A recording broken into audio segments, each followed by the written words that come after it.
Vous étiez conduit par Alain, oui, là-bas. Ouais.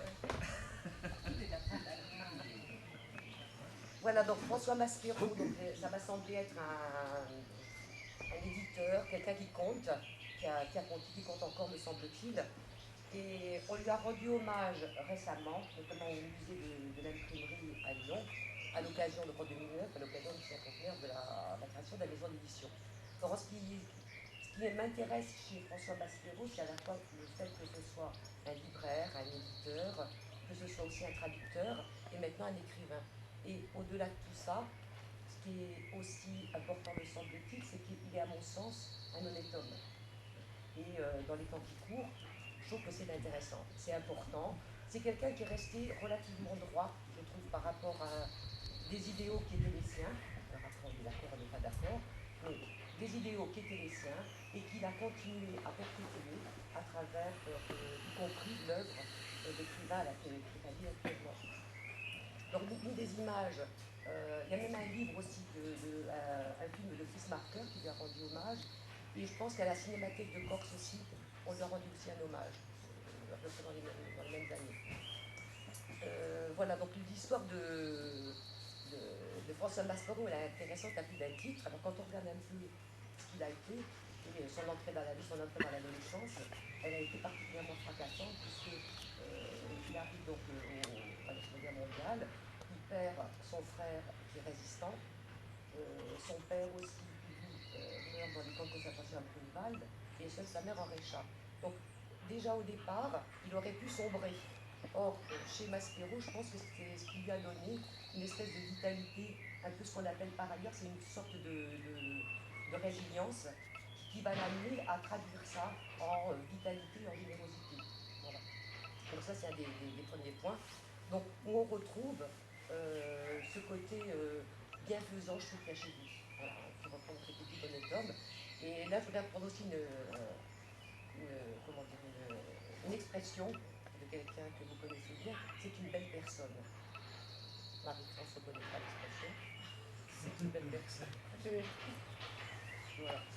Voilà, donc on est donc en 55, et donc il a un peu plus de 25 ans, et il s'installe comme libraire en plein quartier latin à Paris, et à ce moment-là, sa librairie s'appelle La Voie de Lire, qui est un programme, un très beau titre, et tout le pari qui compte au niveau intelligence, au niveau intellect, se croise dans cette librairie avec ça va de Bettelheim, ça va de... Enfin, tout ce que Paris compte un peu d'intelligentsia à l'époque, aussi bien dans le domaine de la psychanalyse que du politique, que de la pédagogie, que de la sociologie, etc. Et tout ce beau monde, c'est une espèce de fourmilière qui est extrêmement bouillonnante.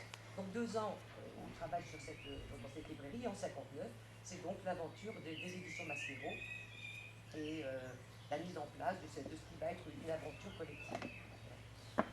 Donc, cette maison d'édition qui débute à 59 commence par l'apparition d'un des premiers livres qui porte sur la guerre d'Espagne de Pietro Nenni. Donc, quand il lance sa maison d'édition, sa référence, c'est Charles Péguy et c'est Cahiers de la Quinzaine qui revendique leur esprit d'indépendance, notamment de Dreyfus. Alors cette indépendance d'esprit, c'est ce qui va sans doute déranger, et ce, dans tous les temps. Hein. Puisque sa devise, je trouve que c'est une belle phrase, plutôt que de regarder, dire « ça me regarde ». Et ça, c'est aussi significatif du personnage, même s'il n'était pas tout seul. Voilà. Donc ce qui l'amène à s'engager et à engager les éditions elles-mêmes dans la lutte contre la guerre d'Algérie, alors même qu'il voulait seulement faire un travail intéressant en liaison avec la librairie, c'est une citation, donc, que je n'avais pas voulu engager non plus. Voilà. Ce qui est intéressant, c'est qu'au départ, ce qu'il veut faire, c'est son métier de libraire, et en quelque sorte, parce que ce n'est pas un spectateur, il n'est pas spectateur du monde dans lequel il vit, eh bien, il amène donc cette maison d'édition à s'engager elle-même. Alors, bien entendu, les critiques fusent de partout, et ça vient de tous les bords. Alors, évidemment, à gauche, les communistes le traitent de gauchiste, l'extrême gauche le traite de bourgeois repenti, les trotskistes de pro-chinois, etc., etc. Et de l'autre côté, évidemment, au niveau de la droite, il est l'objet de la part de différents ministres de l'Intérieur d'un certain nombre de procès, d'interdictions, etc., et de plaintes, hein, qui rendent les éditions complètement exsangues. Ensuite, dans la période donc, qui va de 60 à 75, les maisons d'édition travaillent en fait dans deux directions. Une première direction qui sont en fait ce qu'on peut appeler des livres partisans, hein, qui se font l'écho donc des différents combats politiques en France mais aussi dans le monde. Alors ça va de l'Amérique latine, le Che Guevara, du Vietnam, le noir américain, la lutte des femmes, les luttes ouvrières, les pays de l'Est. Hein, donc ça c'est très, très, très foisonnant. Mais en même temps, elles accordent aussi donc une grande place à ce qu'ils vont appeler donc l'éducation populaire et la formation, avec des collections qui seront donc consacrées à la poésie, l'antipsychiatrie, la pédagogie ou la mémoire populaire, comme l'attestent donc des rééditions de textes. Par exemple, les deux textes que j'ai ravis, que j'ai retrouvés dans la bibliothèque, c'est des textes en fait de communards, hein, qui ont participé à la commune de Paris, Varlin, Eugène Varlin et Louise Michel, icône féminine par excellence, voilà. Donc c'est en peu plus de 20 ans, ces éditions Maspero, eh bien, elles ont produit plus de 30 collections, 8 revues, et les éditions Maspero, donc, qui étaient donc une aventure politique, je le répète, produisent quelques 1350 titres. Et enfin, donc,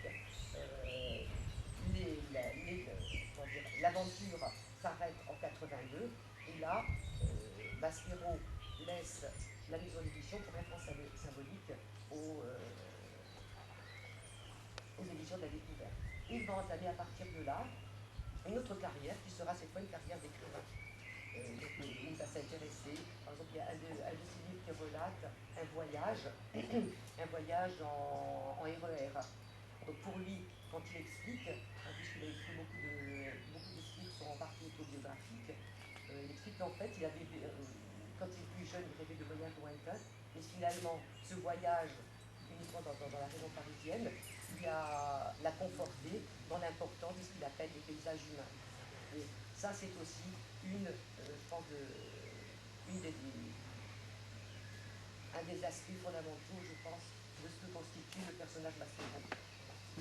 Et il continue, alors qu'un certain nombre de gens, d'intellectuels autoproclamés en tout cas, vont parader devant les caméras de télévision, ayant un avis surtout motivé, ça peut avoir, mais lui continue fidèle à ce qu'il a été, fidèle à lui-même, fidèle peut-être aussi à ce qui semble être une façon d'être. Et ça, je pense que c'est quelque chose qu'il faut saluer et qui